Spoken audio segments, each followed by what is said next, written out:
ख़वातीन व हज़रात, अस्सलाम वालेकुम। दुनिया में सबसे बड़ी मैन मेड फोर्स क्या है? टैंक, तोपें, फ़ौज, एटम बम। सबसे बड़ी force power of the mob है।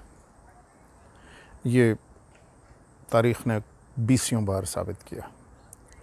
फ्रेंच रेवोल्यूशन, रशियन रेवोल्यूशन, 1947 में ब्रिटिश राज, अफ़गानिस्तान, वियतनाम में अमेरिका। हजूम की ताकत से बड़ी कोई ताकत नहीं, अवाम की ताकत से बड़ी कोई ताकत नहीं।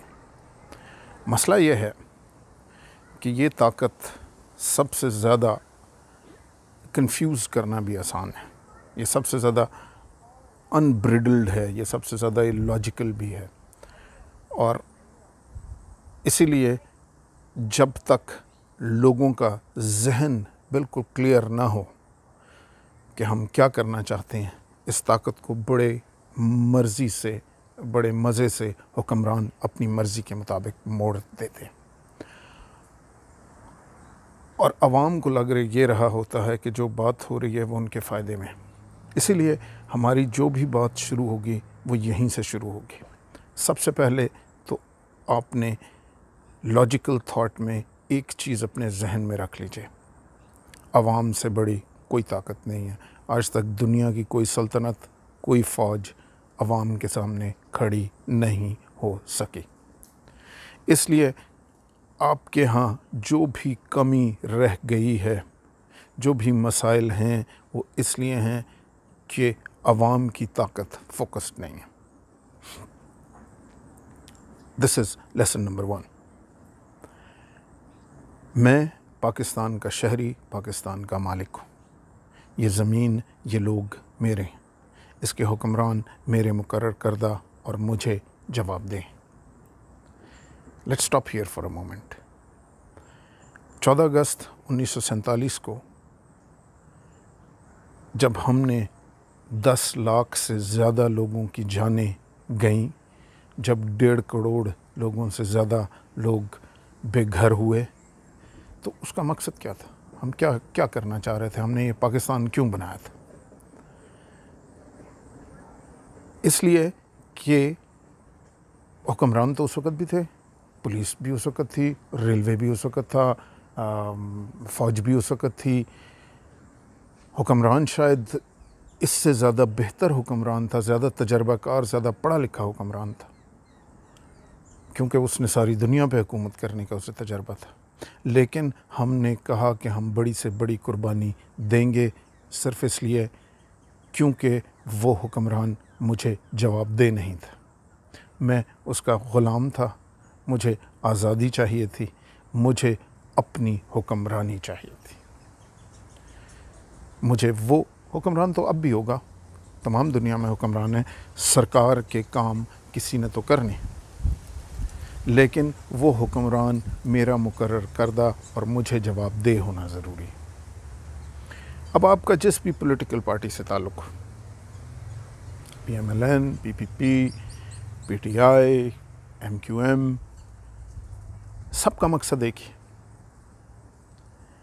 पॉलिटिकल पार्टी अवाम को रिप्रेजेंट करती है और अवाम को जवाबदेह होती है। चाहे आपका दीनी सोच हो, चाहे आपकी सेकुलर सोच हो, आपका जो भी लीडर आपने चूज़ करना है, जो भी हुक्मरान चूज़ करना है, उस हुक्मरान का आपका मुकर्रर करदा हो और आपको जवाबदेह हो। जवाबदेह बड़ी इंटरेस्टिंग बात है। जवाबदेह मैं सिर्फ उस चीज़ के लिए हो सकता हूँ जो कि मेरे इख्तियार में हो। अगर अवाम ने ऐसा हुक्मरान बना दिया, उन्होंने सोचा हमने वोट दे दिया, बस इसके बाद हमारा काम ख़त्म। अगर वोट देने से हुकूमतें चल पड़ती या हुक्मरान ठीक हो सकते या हुकूमत के स्ट्रक्चर ठीक हो सकते, तो 10 लाख आदमी मरवाने की ज़रूरत ना होती, 1.5 करोड़ लोग बेघर करने की ज़रूरत ना होती। आप 1947 में 13 अगस्त को वोट देते, लेकिन बात यह है कि सिर्फ वोट देने से नहीं होता। आपको जाके अपना हक, अपना राइट लेना पड़ता है। आपने जो अपना हुक्मरान मुकर्रर करना है, जिसने आपको जवाबदेह होना है, आपने सबसे पहली स्टेप में उस हुक्मरान को इनेबल करना है, ताकतवर करना है, ताकि तमाम महकमे जिनसे उसने काम लेना है, हुक्मरान ने ख़ुद तो गेंती बेलचा नहीं चलानी, उसने तो उन महकमों को वो पॉलिसी देनी है और उस महकमों ने हुक्मरान के मुताबिक उस पॉलिसी को चलाना है। और हर महकमे ने अपना अपना काम करना है और एफिशिएंटली करना। अब जो आपका मुकर्रर करदा हुक्मरान है, आपने जिसको भी चूज़ करें, इसमें मेरा वो नहीं है। इस वक्त अगर आप पीटीआई के हैं और आपकी हुकूमत है, तो आपने अपने अंदर सोचना है कि क्या जिस शख्स को आपने या जिन लोगों को आपने हुक्मरान बनाया, जो आपको जवाबदेह हैं, क्या वो बाइख्तियार भी हैं। अगर कल मुस्लिम लीग का हुक्मरान बनता है तो मुस्लिम लीग वालों ने, बल्कि सब ने मिल के ये सोचना है कि क्या वो आपको जवाबदेह हैं, क्योंकि जिस वक्त हुक्मरान आपको जवाबदेह नहीं होता, उस वक्त आप ग़ुलाम होते। जब आप सियासतदान लाख बुरा सही, लेकिन सियासतदान की मजबूरी है वो आके आपसे बात करेगा, उसको आपका वोट चाहिए। हर 5 साल बाद उसने पूरे लोगों में से इलेक्ट होके आना है, और अगर एक दफ़ा काम ठीक नहीं करेगा, अब हम हमेशा कहते हैं, सो आप समझ रहे होंगे कि मैं कह रहा हूँ सिविल सुप्रीमेसी से बढ़ के कोई चीज़ नहीं, बिल्कुल मैं यही कह रहा हूँ। लेकिन हमारे यहाँ तो एक नैरेटिव है कि जी पाकिस्तान में जमहूरियत ने कभी जड़ें ही नहीं पकड़ी, बिल्कुल नहीं पकड़ी। क्या इसकी वजह यह है कि एक शख्स है जो कि हर रोज़ शाम को जमहूरियत का पौधा उखाड़ता है और कहता है ये देखें जी इसने तो जड़ें ही नहीं पकड़ी, और फिर उसे वापस लगा देता है। वो पौधा इसलिए जड़ें नहीं पकड़ता कि उस पौधे को ज़मीन में रहने देंगे तो वो जड़ें पकड़ेगा और वो फल लाएगा। ख़वातीन और हज़रात, अगर 1947 में आपने एक मुल्क बनाया और आपके कुछ मकासद थे, आपको अपनी हुकूमत क्यों चाहिए थी, हुक्मरान आपको जवाबदेह क्यों चाहिए था, ताकि आपकी क्वालिटी ऑफ लाइफ के मुताबिक आपको बेहतर सेहत, आपको बेहतर हुनर, इक़्तिसादियात, मुआशियात, आपकी मर्ज़ी के मुताबिक आपका मुल्क चल सके, उसकी रिसोर्सेज पे आपको इख्तियार हो, आप उसके मालिक हो। क्या ये एंड पूरा हुआ?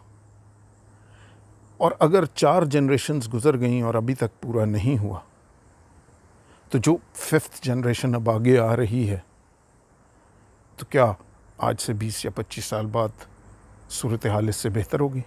मेरी नाचीज़ राय में नहीं होगी। और इस तरह हाथ पे हाथ धरने से नहीं होगी। अगर हाथ पे हाथ धर के बैठने से होती तो वही 1947 में कुर्बानियाँ देने की ज़रूरत ना होती, उससे पहले कुर्बानियाँ देने की ज़रूरत ना होती। कहते हैं कि माँ बच्चे को दूध भी नहीं पिलाती जब तक बच्चा रोता नहीं। पहली बात, आप में ये कॉन्फिडेंस होना चाहिए कि आपसे बड़ी ताकत कोई नहीं है। मुल्क आपका है और आपकी मर्ज़ी से इसके हुक्मरान तय होने। आपका जो भी नज़रिया हो, एक नज़रिया आपका मुश्तरका है, और वो नज़रिया ये है कि जो भी हुक्मरान हो वो आवाम की अक्सरियत ने सेलेक्ट किया हो, आवाम को जवाबदेह हो और वो बाइख्तियार हो।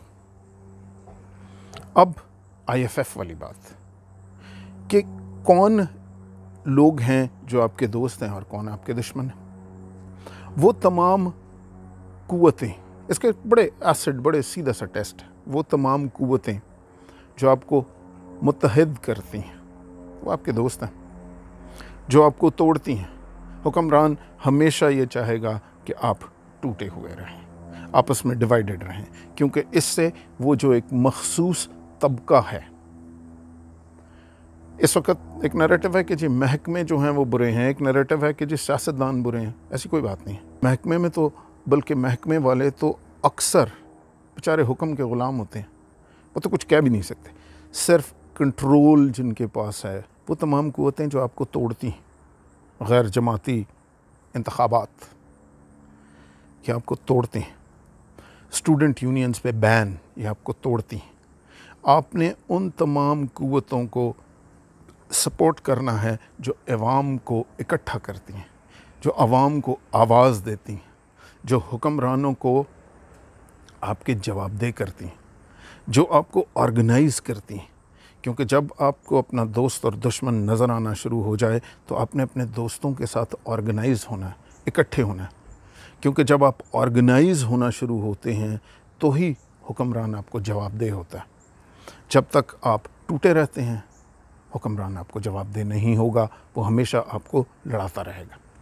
Now so the point is very clear, you are the largest force, you are the owner.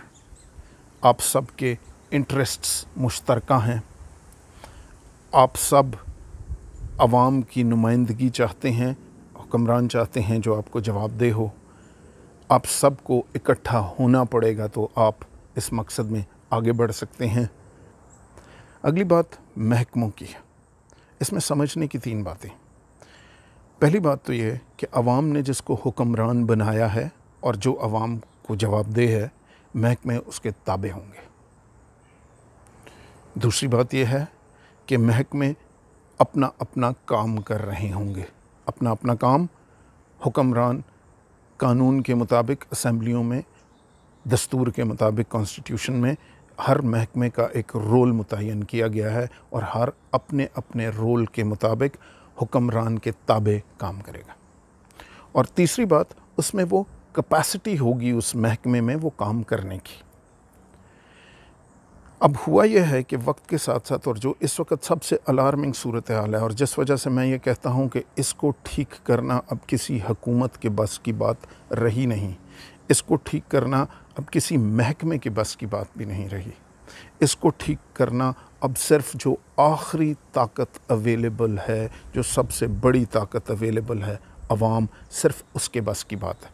और जब तक अब आप ये बात नहीं समझेंगे और वो प्रेशर नहीं लेके आएंगे तो महकमों के लीडर्स भी मजबूर हैं और हुक्मरान भी मजबूर हैं। क्योंकि अब एक ऐसा इन्वायरमेंट बन गया है कि इस इन्वायरमेंट से बाहर जो अगर कोई निकलना भी चाह रहा है तो वो नहीं निकल पा रहा। और इस जगह पे सिर्फ जो सबसे बड़ा बॉस है, क्योंकि मैं पाकिस्तान का शहरी, इसका मालिक, इसकी बका का हतमी ज़ामिन हूँ। इसकी बका का हतमी ज़ामिन अवाम है, इसके शहरी, इसके मालिक हैं। आपको स्टेप इन करना पड़ेगा। आपको अपनी अपनी पार्टियों से, मैं आपको नहीं कहता आप किस पार्टी से हैं, आप जिस भी पार्टी के हैं, आप अपनी पार्टी को अपनी मुकम्मल सपोर्ट दीजिए और उस पार्टी पे वो प्रेशर लेके आइए कि तुमने ये काम करने हैं। वो काम, वो क्या काम है, वो मैं स्टेप बाय स्टेप आपको अपनी नाचीज़ राय से, अपने तजर्बे से जो बेहतरीन राय बता सकता हूँ वो मैं बताऊँगा। आप उसे ना मानिए, आप उसे सोचिए, लेकिन अपनी पार्टी के पास जाके कहिए कि तुम ये करोगे जो आपको समझ में आता है। क्योंकि अब ये जो सूरत हाल इस मुल्क में बन चुकी है, खुदा न खास्ता ये नहीं चल सकती और ये नहीं बढ़ सकती और ये फंस चुकी है। और अब अवाम को स्टेप इन करना पड़ेगा इस ऑर्डर को एक दफ़ा दुरुस्त करने के लिए। और फिर अवाम को विजिलेंट रहना पड़ेगा ये देखने के लिए कि आइंदा भी ये तवाज़ुन ना बिगड़े। क्योंकि जैसे ये तवाज़ुन बिगड़ा तो आपकी कई जनरेशन्स इसे फिर भुगतेंगी। अब वो क्या चीज़ें हैं कि आपने क्या अपनी पार्टी से करवाना है और कहलवाना है, जो कि करना ज़रूरी है ये बैलेंस रिस्टोर करने के लिए, मुल्क के लिए, आपकी नेक्स्ट जनरेशन्स के लिए। I'll try to make a video as soon as possible, but it's a very clear list. It's an unpartisan. It is not supportive to any party. It is not supportive of any school of thought. It is essential in the interests of the country कि जो भी party हुकूमत में हो ये काम करना ज़रूरी है, नहीं तो मुल्क आगे नहीं चलेगा।